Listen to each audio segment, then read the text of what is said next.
mungkin kemarin kan sempat ada yang viral nih, terutama ada beberapa penyakit nih yang tidak bisa dirujuk oleh BPJS sendiri. Itu kira-kira tuh seperti apa sih Mas menyikapinya itu? Jadi kami terutama untuk pelayan dirawat di UGD ya, pasien yang datang di UGD ternyata katanya isunya banyak yang ditolak dan sebagainya. Perlu kami sampaikan bahwa pelayanan IGD itu sesuai dengan Perpres dan PMK itu ada kriteria tersendiri, Mas. Ada kriteria tersendiri. Jadi di sini kita meluruskan, berarti untuk meluruskan bahwa untuk pelayanan sendiri, dasar kami untuk pelayanan di IGD penyampaian kita adalah ada beberapa kondisi ya. Jadi kita melihatnya adalah kondisi, Pak, bukan diagnosa. Jadi kalau kita lihat di di medsos itu kan diagnosa ya. Diagnosa. Ya, misalnya demam, terus tipes, tidak boleh dan itu sebagainya.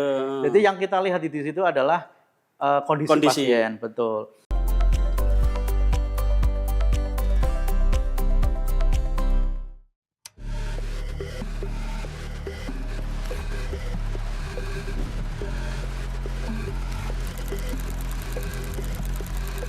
Halo Tribuners, kembali lagi di acara Tribun Topik. Seperti biasa di acara Tribun Topik kita akan mengulas berbagai pembicaraan yang menarik dan unik pastinya.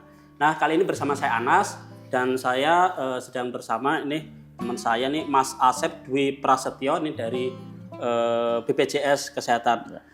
Dia merupakan seorang analis jaminan pelayanan kesehatan BPJS Kesehatan Kedeputian Wilayah 6. Benar ya, Mas? Betul, betul. Bagaimana kabarnya Mas Asep? Alhamdulillah baik, Mas Anas. Ya, Tribuners, ini Mas Asep. Mas, kita topik kali ini akan membahas nih mengenai pelayanan kesehatan di fasilitas kesehatan tingkat pertama, terutama di BPJS ya, Mas. Betul. Bisa diceritakan nih, Mas, atau pengertiannya sedikit nih mengenai kondisi Vaskes saat ini nih, Mas. Seperti apa? Untuk kondisi Vaskes saat ini, alhamdulillah terus bertambah ya, Mas. Baik dari Vaskes tingkat pertama maupun tingkat lanjutan. Dari tingkat pertama dan lanjutan itu bertambah itu artinya kami mendapat kepercayaan dari masyarakat, terutama beberapa Vaskes yang memang bersama dengan kami. Jadi artinya kepercayaan untuk menyelenggarakan jaminan kesehatan nasional itu bertumbuh dan semakin mendapat dukungan. Ya, terutama dari Vaskes yang tadinya sebelum belum ada kerjasama, yang sekarang sudah bertambah kerjasamanya. Dan harapan kami dari pertambahan Vaskes ini akan memperluas akses peserta dan juga meningkatkan mutu layanan dari JKN ini, Mas. Oke. Mas, ini mungkin kemarin kan sempat ada yang viral nih, terutama ada beberapa penyakit nih yang tidak bisa dirujuk oleh BPJS sendiri. Itu kira-kira tuh seperti apa sih Mas menyikapinya itu? Ya, baik, ramai ya Mas. Itu sangat ramai, ini jadi pertanyaan para Tribuners juga ini, Mas. Ya, jadi memang Mas sesuai dengan peraturan Menteri Kesehatan ya, Menteri Kesehatan dan juga ada peraturan Presiden di situ. Jadi kami terutama untuk pelayan dirawat di UGD ya, pasien yang datang di UGD ternyata katanya isunya banyak yang ditolak dan sebagainya. Jadi untuk para Tribuner mungkin ada peserta BPJS perlu kami sampaikan bahwa pelayanan IGD itu sesuai dengan Perpres dan PMK itu ada kriteria tersendiri, Mas. Ada kriteria tersendiri. Jadi di sini kita meluruskan, berarti untuk meluruskan bahwa untuk pelayanan sendiri dasar kami untuk pelayanan di IGD penyampaian kita adalah Perpres dan PMK. Di situ memang sudah ditetapkan ada beberapa kondisi ya. Jadi kita melihatnya adalah kondisi, Pak, bukan diagnosa. Jadi kalau kita lihat di di medsos itu kan diagnosa ya. Diagnosa. Ya, misalnya demam, terus tipes, tidak boleh dan sebagainya.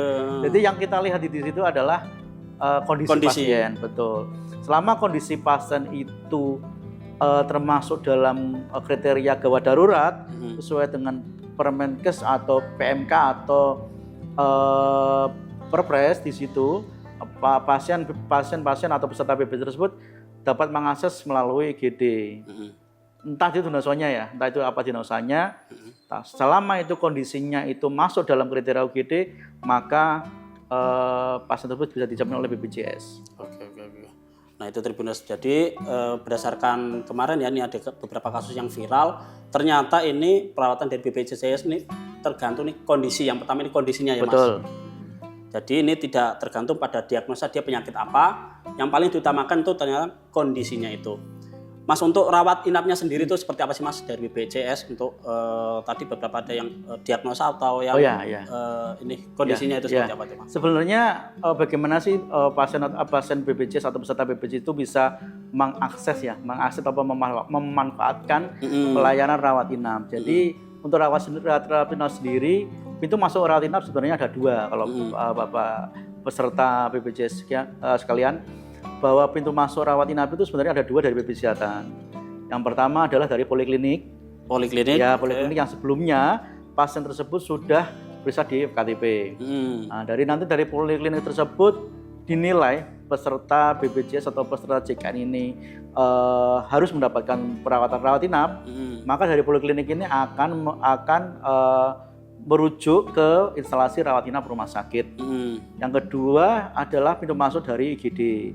Nah, selama itu kondisi pasien atau kondisi peserta BPJS tersebut memang dalam kriteria IGD, itu maka peserta BPJS atau peserta JKN ini dapat menerima pelayanan rawat inap langsung setelah dari IGD. Contohnya, misalnya pasien tersebut datang dengan kondisi DM, misalnya diabetes mellitus, tapi dengan tidak sadar misalnya, tidak sadar, dan setelah dinilai oleh dokter di IGD bahwa kondisi tersebut masuk dalam kondisi kriteria gawat darurat dan pasien harus mendapatkan tata laksana segera dirawat inap, maka dari dokter nanti yang dari IGD akan memberikan pelayanan akan merujuk peserta atau pasien BPJS tersebut ke instalasi rawat inap.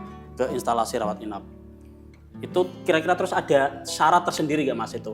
Apakah harus menyertakan mungkin data-data seperti KTP atau surat apa gitu rujukan itu Mas? Untuk yang khusus di IGD, peserta tinggal menunjukkan KTP saja. KTP saja? Ya, KTP atau kartu BPJS atau kartu identitas lain yang ada nomor NIK minimal. NIK minimal? Ya. Itu harus 1 kakak ya, itu? Misalnya pasien tersebut udah bawa kartu, bawa KTP itu bisa. Itu bisa malah? Bisa. Kalau memang mau bawa kakak yang besar juga bisa. Nah, di situ ada NIK-nya juga. Ada NIK peserta. Nah, ini cukup menarik ya Tribuners. Jadi untuk kita ke fasilitasnya ini tinggal nunjukin KTP atau KK. Ini langsung bisa dicek nanti oleh petugasnya sendiri akan keakses nih masuk nih kriterianya atau tidak ini. Mas, ini bolehkah ini pasien minta rujukan dari vaskes pertama langsung Mas ke rumah sakit atau kelas ini? Berarti ini dari FKTP ya Mas? Iya, FKTP. Jadi para Tribuners dan juga peserta BPJS perlu kami sampaikan bahwa rujukan itu adalah sebenarnya prosedur medis Mas. Jadi proses medis yang tidak memang bukan hanya sekedar administrasi sebenarnya. Dari rujukan itu diperlukan adanya pemeriksaan yang pastinya. Karena itu merupakan tanggung jawab atau tugas dari dokter penanggung jawab yang ada di FKTP. FKTP kan ada klinik, ada puskesmas dan dokter praktek pribadi. Nah, di situ nanti dokter tersebut atau dokter-dokter yang ada di FKTP tersebut nanti akan memeriksa peserta JKN atau yang sakit. Kemudian setelah diperiksa nanti apabila secara kompetensi atau kemampuan dokter tersebut tidak bisa dilayani di FKTP, maka akan dirujuk. Karena kan FKTP ini kan tidak selengkap ya. Misalnya sarana prasarananya yang mungkin kalau kita bandingkan dengan rumah sakit kan otomatis lebih lengkap dari rumah sakit. Dan misalnya FKTP tidak punya alat, misalnya ini dibutuhkan untuk ronsen misalnya saja, atau tindakan yang lain misalnya, ini harus dioperasi karena ini di FKTP tidak bisa karena memang tidak ada alatnya dan sebagainya. Itu malah bisa dirujuk ke rumah sakit. Tetapi jika memang secara kompetensi atau secara kemampuan dari FKTP itu bisa melakukan, maka jika pasien tersebut meminta ya, APS minta dirujuk misalnya dia sakitnya sakit perut nih, ternyata ini hanya mah misalnya, atau bisa ditangani lah, bisa diobati oleh FKTP, maka tidak dapat diminta rujukan atau tidak bisa dirujuk dari FKTP. Kalau misalnya pasien meminta pun dari kami secara regulasi memang untuk rujuk-rujukan yang memang atas permintaan sendiri sudah tidak menjadi tanggungan dari BPJS Kesehatan. Nah di vaskes pertama sendiri itu Mas, itu ada yang menangani, itu ada yang dokter spesialis nggak Mas itu? Untuk saat ini memang belum ada dokter spesialis di FKTP. Untuk FKTP semua dokter gigi dan dokter umum. Dokter gigi dan dokter umum. Oke. Mas ini di vaskes pertama sendiri ini kan sudah ada yang namanya mengenai yang berkaitan dengan gigi atau dokter gigi ini Mas. Apakah itu juga di cover juga dengan biaya BPJS Mas itu? Iya, iya. Untuk dokter gigi dan dokter gigi yang ada di klinik atau puskesmas itu sudah menjadi bisa menjadi jaminan dari BPJS Kesehatan. Mas ini bagaimana sih Mas caranya bagi peserta BPJS nih untuk mendapatkan atau mendaftar nih vaskes pertama ini Mas? Untuk mendaftar vaskes pertama peserta BPJS bisa mengakses bisa melewati Pandawa. Pandawa itu semacam layanan berbentuk WA, bisa di situ. Bisa memakai mobil JKN. Mobil JKN, oke. Atau bisa datang ke BPJS terdekat. Itu untuk pelayanannya itu 24 jam atau gimana? Yang tadi ada Pandawa, terus yang via aplikasi itu Mas? Kalau Pandawa sampai jam kerja ya. Jam kerja. Sampai jam 2 untuk pelayanannya, sampai jam kerja lah. Untuk yang mobil JKN bisa sampai kapanpun pakai aplikasi. Sampai kapanpun. Betul. Yang penting ada kuotanya ya Mas. Kalau ada kuota nggak bisa. BPJS juga jam kerja. Jam kerja, oke.